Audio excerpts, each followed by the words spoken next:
بسم اللہ الرحمن الرحیم۔ یہاں پر دفع شاہد کا دوسرا طریقہ وہ یہ ہے کہ منع تخلف۔ منع تخلف کا مطلب یہ ہے کہ جناب ہم کہتے ہیں کہ یہاں پر تخلف حکم نہیں پایا جا رہا۔ یہی والی مثال ہم لیں گے اور پھر اس کو ہم سمجھنے کی کوشش کریں گے۔ یہاں پر شاہد جو بنے گا اس کی طرف سے وہ وہی ہوگا جو پچھلے طریقے کے اندر ہم نے بیان کیا۔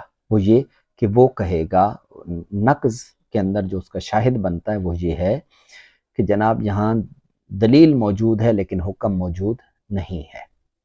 تو اب یہاں پر ہم کہتے ہیں کہ جناب ہم چلو یہ مان لیتے ہیں کہ یہاں جو خارج ہونے والا ہے وہ خون ہی ہے، خون ہے اور خروج ہے۔ پچھلے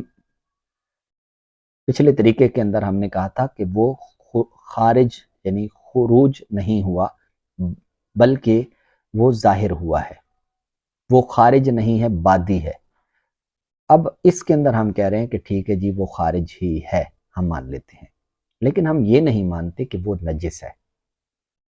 وہ خون جو ابھی بہا نہیں ہے وہ نجس ہے، ہم اس بات کو نہیں مانتے۔ کیوں؟ اس کی وجہ یہ ہے کہ اس جگہ کو دھونا فرض نہیں ہے، یہ علت ہے۔ اس جگہ کو دھونا یہ فرض نہیں ہے۔